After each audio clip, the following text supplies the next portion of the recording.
When we return to our planet, the High Court may well sentence you to torture. He likes movies, we like movies. Septum Sin versus the Wild. Septum Sin versus the Wild. Septum Sin versus the Wild. Septum Sin versus the world. I'd buy that for $1.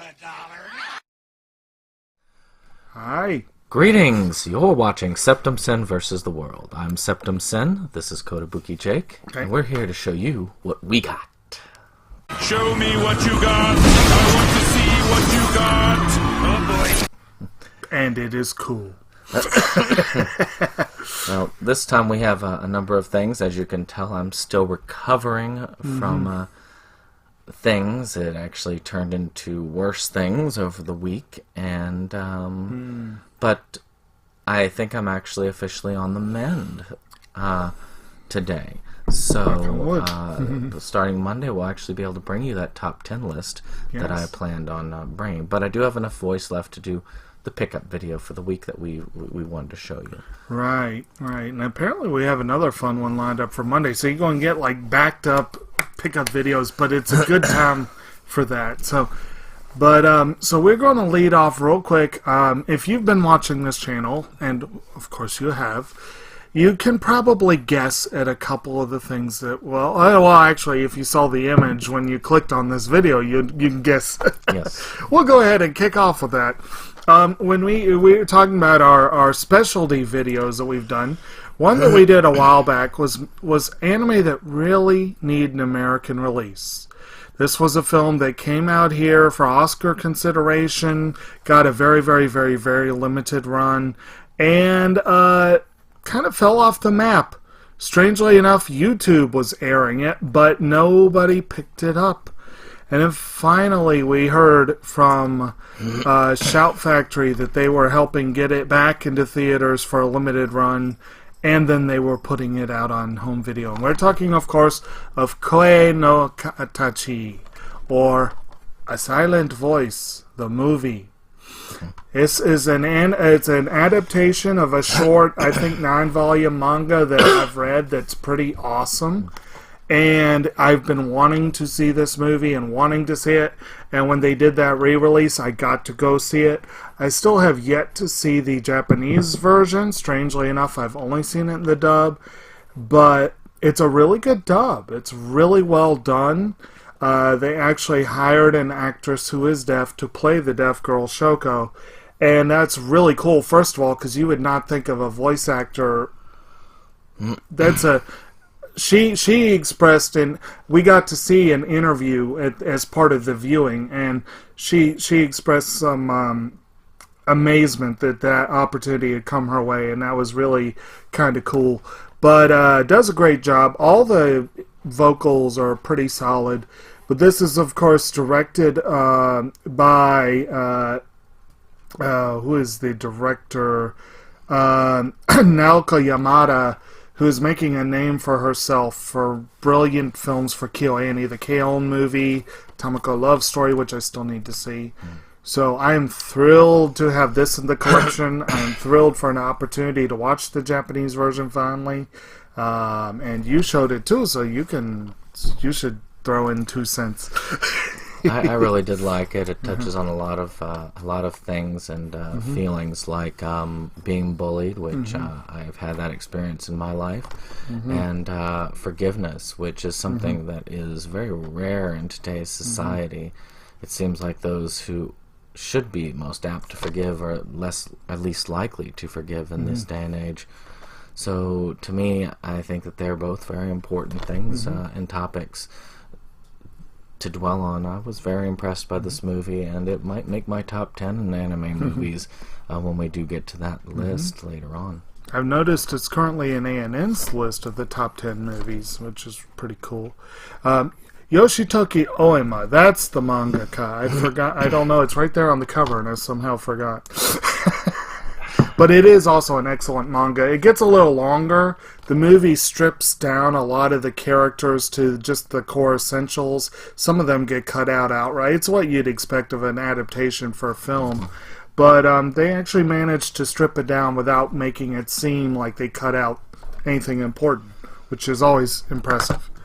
And next up. So this next one is one again that we had on our list. It had a release. The ones that need the re-release, yeah. This was on a re-release list because it did have a release, but it was out of print badly. Mm-hmm. I'm one of the few who was lucky enough to have the original print, but it did do a theater circuit, and now we have a release of Perfect Blue. Yes. Which is awesome to have. Even though I do have the original, I did want the new release. I mean, you got to watch it in theaters, so you got to see some of the visual improvements. Right. So I am looking forward very much to watching this one again. It is, to me, an amazing feature with a lot of drama, a lot of suspense. Probably one of the closer things to horror that you can get into with anime. And it plays those events well by the late Satoshi Kon, probably one of his greatest works, in my opinion. Yeah, the movie is flawed. There's a couple of moments that could have been better. The rape scene drags on too long. It does work for the film, but I'm never a fan of those kind of scenes. But it is one of the great psychological thrillers, animated or otherwise. And it just is really features solid music, the great use of music, that one scene in the elevator. Ooh. And thrilled to find... I did buy the Manga Entertainment release, only to find out it was a freaking bootleg, that the store I bought it from should have known better. But they didn't. But I'm thrilled to finally have an official release. And it does have, I mean, Shout release, it does have a few bonus features. Both of these have some bonus features that I will very much look forward to looking at. Probably not quite on the level that we'll get when Criterion finally puts this one out, but you know. We'll be waiting a long time for that one. But also on the list of anime that desperately needed a re-release. A film that came, or a series that came out the same day that this one did, is one that also had a single release from Animego. They had released in several parts, and I thought about lugging them over here for a comparative difference, but I'm not. But Discotek has finally given us a small, condensed Blu-ray edition of one of the classic 80s anime, Kimagure Orange Road. I mean, that just screams 80s right there, that little cover. But but you can see, this is the series. There's going to be 2 parts. This is the show. And this is how much space it'll take on my shelf, and that's how much space it takes on his shelf. I envy him that set, but it was super expensive when he got it. But Animego has a very bad habit of making a limited run for one show and then moving on and forgetting all about that show. I don't know what their sales model is, but it's weird. But that is way out of print. So now we have one that's no longer out of print. This is a really great show. It's really fun. I've only seen it once, and it's been, 6 years, 7 years? So it's hazy in my memory. But essentially, it's a romantic comedy with supernatural powers, which actually thematically fits with one of the other ones I'm going to be presenting. It's a show where the supernatural element is just there. It's not really truly integral to the plot. It definitely doesn't dominate the plot. It's just kind of there. It's really, yeah. But that's a fun show, and I'm very happy to have it. And very happy that I was able, in almost one fell swoop, to knock 3 items off of those 2 lists. Almost, because I ordered all of these from Right Stuff, and for some reason, even though these came out almost a full week late when this one was supposed to come out, I still got them in 2 shipments. And this one was almost a full week late. Usually Right Stuff sends things so early that you're like, how do they get away with it? But these came late. But still, I'm thrilled to have all of them. And that right there would be an awesome pickup. But I have more fun stuff too. I'll be curious to see how the transfer is. Yes. Especially on the music, because like Yes. Maison Ikkoku, music is a part of that one. Right. And it also has some cool visuals. I'm hoping that does a good transfer. I would like to possibly get it for myself one day because of that. And this is an old, I mean, again, it was the And late that's 80s, one so of the it's reasons definitely, yeah. I got this because I wanted Yeah. the better transfer. Yeah. I just Okay. couldn't justify the other. And speaking of Perfect Blue, just one more point before we move on. We did do an episode back in August for Inside Movies Galore on Yes. this movie, so if you haven't checked that out, you should check out the backlog. It is there. Yep. Of course, as per usual, I have a shirt. I want as this you can shirt. see, for Captain Marvel, the most excellent character in that movie. But I have some interesting ones. One is from Christmas Sale, which helped me to mostly complete a series, and I'll be showing some of the other parts later on. And that is Assassination Classroom Season 2, which does wrap up the story, which is kind of cool. Which Assassination Classroom is about this guy who is an assassin who becomes a super being that threatens to destroy the world unless this class of his, students of his, are able to take him out. And they are learning just like regular students, but they're also trying to learn how to take him out at the end of the day. Yeah, it's a fascinating setup. He basically holds the whole planet hostage. He says, like, at the end of the school year, if no one has managed to take me out of these students, I will destroy... wait, is he going to blow up the Earth or the Moon? I forget. He's going to blow something The up. Earth, because The Earth, he yes. already showed that he could blow up the moon. He did blow up the moon. That's what it was, and he was going to show. Yeah, but yeah, like you said, he is a teacher. He's actually a really good teacher. He's widely renowned as one of the best teachers in anime. He's just encouraging his students to kill him while it's going on, and it's kind of funny. But it's like at the beginning of I've only seen the first 5 episodes. I want to see the rest, but the first 5 episodes, there's no one in his class that has a chance. But I'm sure by the end of season 2, some of them will be close. I have seen the ending of this series already because it was blown for me by somebody else.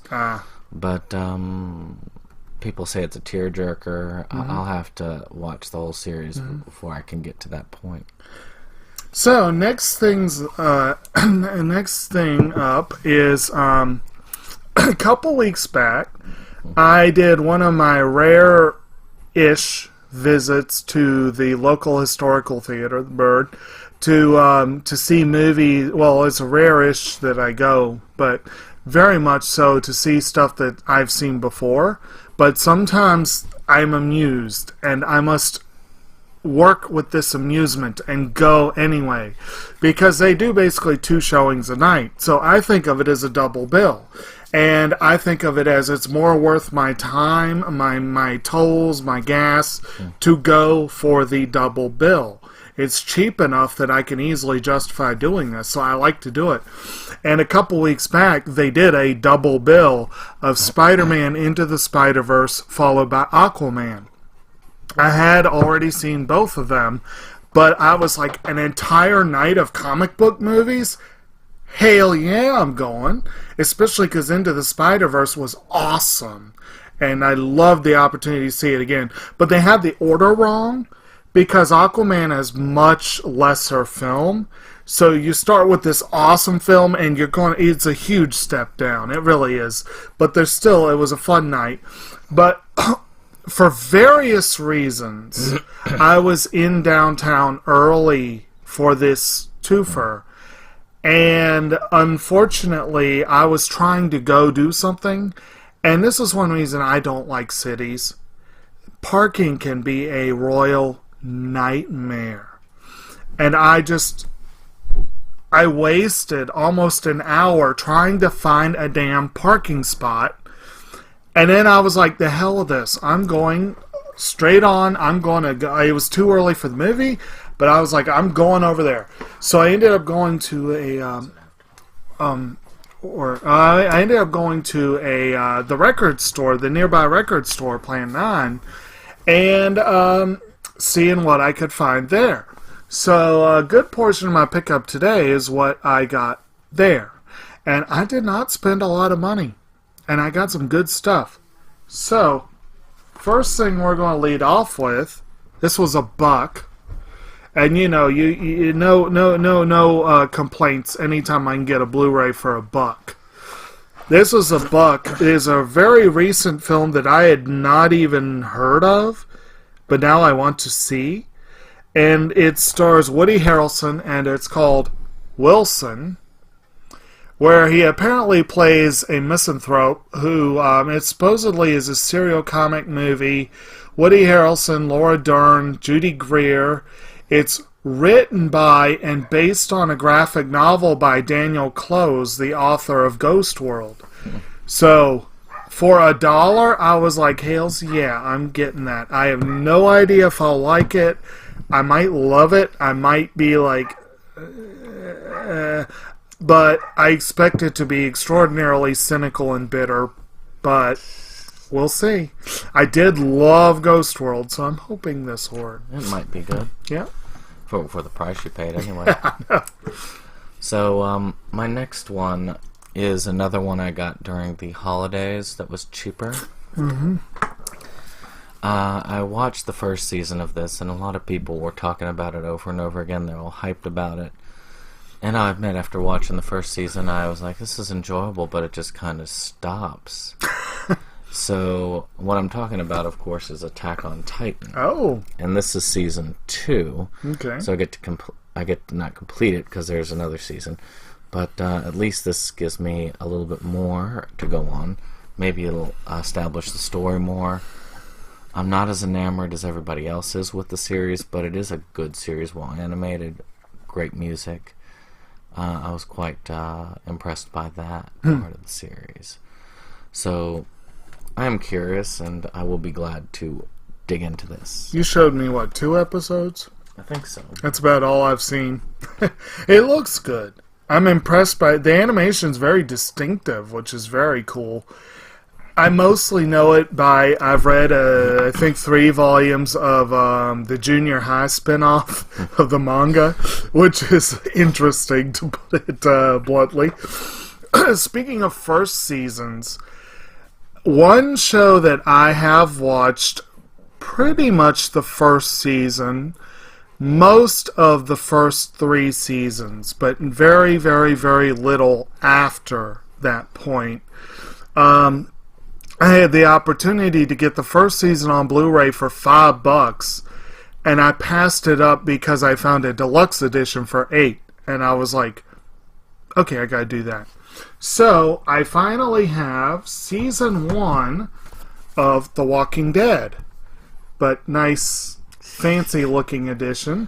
Best season. Yeah, but I mean, like I said, for $8, that was definitely an essential pickup. They had season 2 for $10, and I was very tempted, but I was like, I can wait on this, and I just dropped something. What did I drop? Oh! It comes with a card. A trading card of some sort. And also some other random stuff, most of which is pointless. Security tag. Yeah, security tag. You can't not have that. I mean, that makes it. But see, it just kind of folds open like this. It's a cool looking set. So I was like, yeah, I'm willing to spring a few extra bucks to get something still a good, reasonable price for it. And All goes downhill from there. Yeah. And it comes with a lot of bonus features too. I mean, look at all those bonus features. So, yeah, it's very cool. So the next one I have is something I decided to go ahead and I've done a string of eBay purchases. As a matter of fact, all 3 of these will be from that. And I've really liked this movie. This is a fun movie since since the 80s, and my father was big into this movie. That was a time where dystopian futures and post-apocalyptic futures were all the rage for movies. You had your Mad Maxes, you had your let's see here, you had Cyborg, you had a lot of other type of films taking place in there. Shoot, the original Terminator in the 80s. And out of this was a particular one called Rising Storm.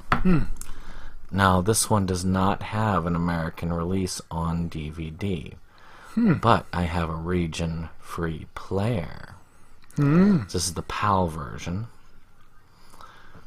I'm not sure whether this one is an official release. It's just, unfortunately, a release not from here, so I have to watch it upstairs with my region-free player. But it is cool to have an official release, because all I have is a, right now, burned DVD off of a cassette that I had recorded from HBO at the time, which was not very good.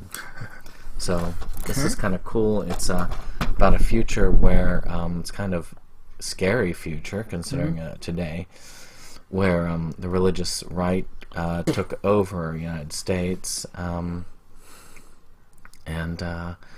eliminated all like rock and roll music, all pornography, all pretty much The bastards. everything there, and you have this dystopian society of the very rich and the very poor. And the main character, one of them is getting out of jail, and they stumble upon this plot to a revolution where they discover this old DJ rocker who had been playing rock and roll music in this radio station. They were trying to find out the source of this in order to try and say, hey, this stuff did exist, this world did exist, and sparked the revolution. So it's just kind of a neat thing, and it kind of reminds me of this day and age, which That sounds a little too close for comfort, actually. but it might even be one that I bring up for Movies Galore. I might send my other copy to Dave to put in there for that. Yeah.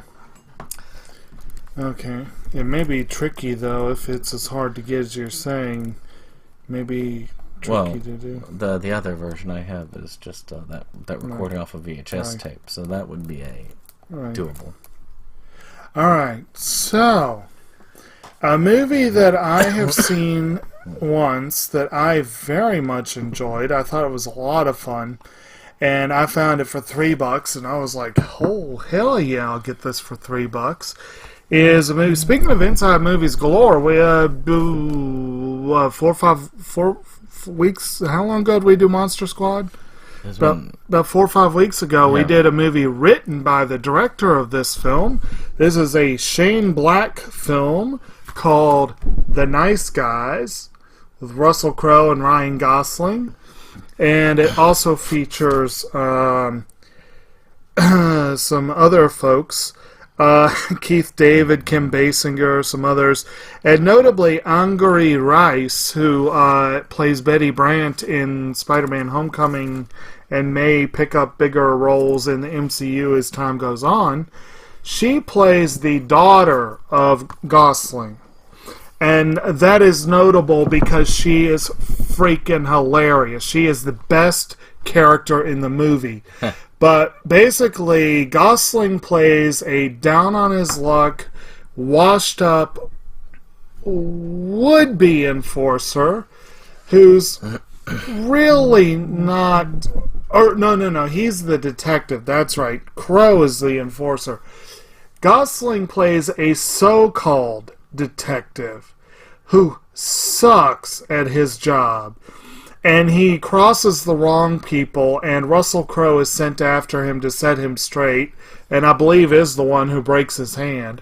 And then situation puts them on the same team, and it's just a weird, crazy, from the guy who wrote Monster Squad, but also wrote and directed Iron Man 3 and Kiss Kiss Bang Bang. This has a lot of the same feel of Kiss Kiss Bang Bang, but it is very much a 70s-tastic movie. You can kind of tell just from looking at it. This screams 70s, even though it's much more recent. I liked this film. I enjoyed it, and $3 on Blu-ray, I was like, I gotta pick that up. Well, one group of actors that I enjoyed a lot when I was growing up was a group of muscle men called the Paul Brothers. And different Paul brothers than you might think of currently. But they did a film called The Barbarians, which I did have on DVD, which I showed on a pickup here early on. Well, they had another semi-official release. I say that because this is one of those burn-on-demand titles. So it's official, but it's also a Region Zero copy. Some of those companies did those, and that's kind of cool still to have it, which is Double Trouble. This is an official MGM copy. It's just one of their burn-on-demand copies. So this is one of those ones where you've got one brother who is just like this law-abiding guy, and the other one's the reckless guy. Right. But they have to team up to take out something bigger than them. I've never seen this movie, so I'm very curious Who about it. stars in that one? Well, let's see here. Well, of course, the two Paul brothers. Oh, yeah, Roddy McDowell. So, it's supposedly, it's going to be a fun one, I'm sure. Oh, and David Carradine. I have enjoyed watching their films, so they're a fun group, and I do look forward to watching this. Okay. Alright, my last one for Plan 9 is another one that, again, the price was right, but this is one that I've been wanting for a bit. I've seen it before. I just realized, and I'm like shaking my head at this, that like I said, I really don't like watching rape scenes in movies. Now somehow I'm presenting two movies that have them. And this was one where it was played with comedy, which is even worse. But it's one of the very, very, very, very, very few times in my life, I'm sure, where I will actually find it funny. Because let's face it, Ellen Page tackling Rainn Wilson is funny. So I got the film Super, which features Rainn Wilson as a would-be vigilante and Ellen Page as the psychotic fangirl almost of that sort of idea. And also features Liv Tyler and Kevin Bacon and Nathan Fillion. I mean, what a cast. This Shut a Up great Crime. Shut Up Crime. Yes. And you've also got, who were some of Michael Rooker's in there? I forgot he was in there. Linda Cardellini. Yeah, so that's a pretty... Isn't Kevin Bacon the villain in this one? Yeah. I seem to remember he was pretty great as the villain. And Nathan Fillion plays a fictional star of a, like, religious-themed superhero show, if I remember correctly. Not a very subtle jab at religion, but it was interesting. And it's written and directed by James Gunn. So... You know who he is. So, this is a really interesting movie. Like I said, it did have a couple parts that made me cringe, but it's well worth. There was a big trend in that. I mean, Kick-Ass had come out not long before And that. Defendor, I and think, was... Defendor yeah. also. This one and Defendor were kind of the Yeah. two that kind of were off the radar, but they were similar to that. And they kind of went off the rails a little bit, too. They were very... And Special was also in that little group. Special. But both of those, Special and Defendor, are two I still need to get. But this one just... I mean, I love it. And also, it's set up to really look like a comic book there, Some good special features. And that, like I said, $5. I mean, that was awesome. as I had said before, the Paul brothers did not have a lot of their films that got translated over. And we've talked about bootlegs in the past. And on what few reasons why any of us might have them in our collection. You managed to get rid of one. Matter of fact, after this pickup, you can toss that one, theoretically, for a Perfect Blue. Yeah. I say that could be the end of that. Oh one. man, I should have brought that to. Yeah, I've got. Yeah. But this one is one of those few times I have intentionally got one, which is for the movie Think Big. I've owned it on VHS, but I like having it on a more playable format. You can tell because of the Chinese at the bottom. But Think Big is probably one of my big watched ones from when I was a child. Oh, it has Richard Kyle. My VHS copy got so much play. I've seen this film probably over 100 times, and it's about these two guys, again, the Paul brothers. They are truckers, and they are constantly screwing up because they're never getting their load on time. So they're having to get this one last shot at getting a load out there so that they can pay off their truck and keep the people from repossessing it.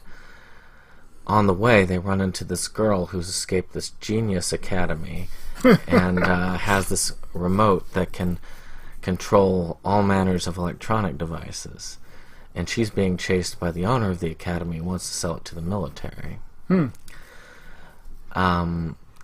And so they protect her as they try to go, as all of them try to go to L.A. It's a fun movie. It is enjoyable. I could, again, rewatch value is easily there. I really enjoyed it. Transfer was meh, but still, it's for what it is. I'm hoping one day that we can get an official DVD release, or better yet, Blu-ray release of this. Maybe a Paul Brothers collection. That would be kind of cool. But you never know. Right. Alright, and my last one, I'm going to bring it around back to the beginning and call back a little bit. Like I said, I started off with stuff that I really, really, really was waiting a long time to get the opportunity to get because they simply were not properly available. And then also I mentioned something where supernatural powers play into it without really, really dominating it. 4 years ago, 4 or 5, yeah, I can't remember the length of time. 4 years ago or so, I actually did tried to get into streaming big time on new anime. I wanted to be up on new anime. If you look at my barely used Hub Pages account, Kotobuki Jake Hub Pages, I do have and incidentally, this is why my anime corner is numbered starting with number 2, because my number 1 was actually on the Hub Pages. I reviewed the 6 films series that I had watched during that particular core, and at the end of it, there were 2 that were not yet licensed.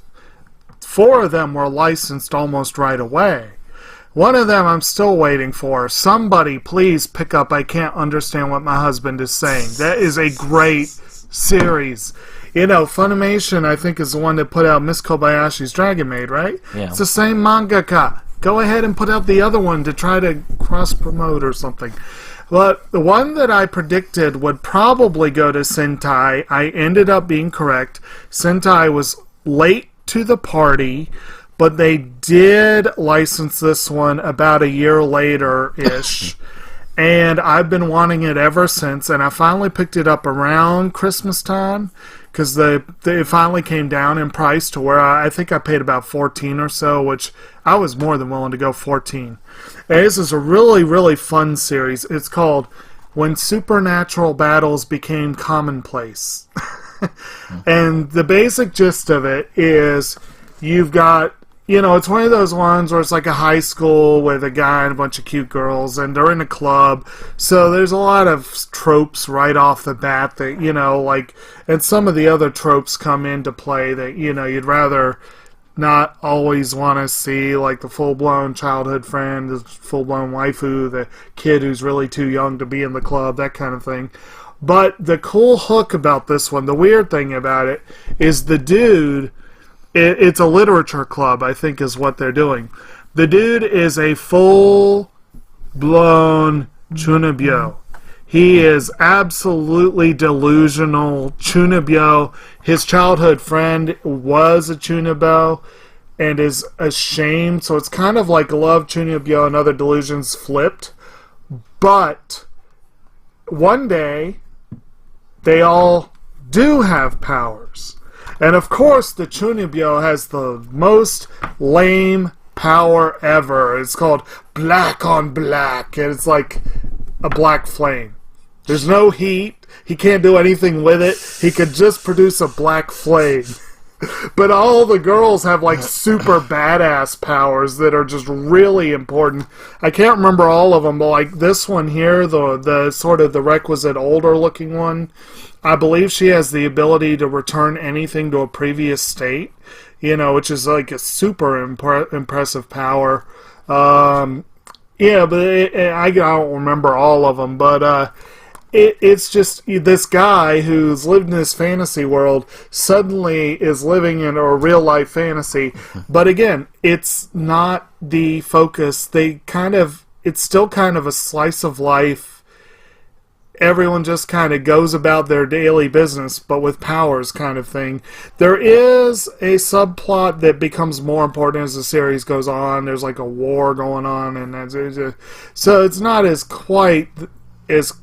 The hook made me think it was going to be a little different than it ended up being, but it still was a really fun show, and I really am looking forward to revisiting it, and I'm glad Sentai finally got off the fence and got it. Yeah. So, this was made into an 8-part because of one particular thing I found. When I was at Second and Charles turning in a lot of my extras that I had, and... He got lucky. Most of the time you get stuff that's more expensive than the average on the market, but sometimes you catch them slipping. And I looked around and I was just waiting for them to come up, and I was like, that's odd.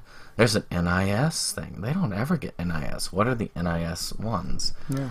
And it turned out to be the Kimi ni Todoke premium editions. All 3 of them.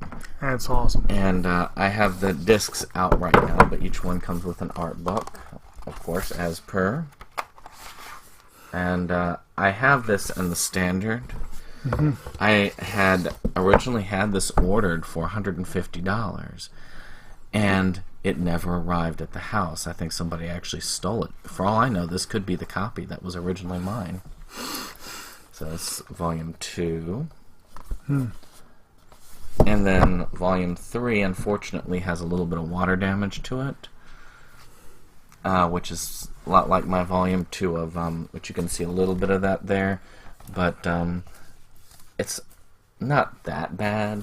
It's actually a little bit better copy than my Persona one, but still, the book's still in good condition. And the discs all appear to be in good condition, but I'm going to be testing that out as soon as I finish with Card Captors. But the important thing is, look at the price on there. Okay, if you can see it. There we go. That's freaking insane. $29.95. Basically, the most expensive one on here was $30. And freaking insane. That's just, for these types of things that are out of print like that, well, even when when these first came out, your pre-order price was like $40. That was cheaper than when they first came out. Technically, when it was still in print, this condition would probably be what you got the charge for. Yeah. So I'm actually very thankful for getting a hold of these. Yeah, he lucked out. Like, even just getting the first 2, like, I would not have picked up the third one probably because I'm paranoid about water damage. But the first 2, I would have snapped up for $60, no question about it. And, that's freaking awesome. I've never seen those. I was forced, because of this, I was forced to go to Second and Charles myself. I have a couple of nice pickups that'll be in our next video, but nothing on that order. But yeah, like you said, they have a tendency to be slightly better than average, but you get a couple that are freakishly expensive, and every now and then you get freakishly cheap stuff, and it's just, you never know really until you look, and it's like, it's worth combing the shelves. Yeah. It's hard to miss those, but Yeah. but it's worth looking at. But yeah, was that everything then? That's all for this time All around. right. I hope you've enjoyed this Yeah. pickup. Of course, like, Yeah. subscribe, and share. Yeah, And hopefully I will come back to you with a full voice Yeah. come our Monday recording. This is Friday, so we'll just keep our fingers crossed. yeah. We'll look forward to finally doing that best of anime list. It's going to be awesome. All right. Yeah. Well, we will see you on the next one.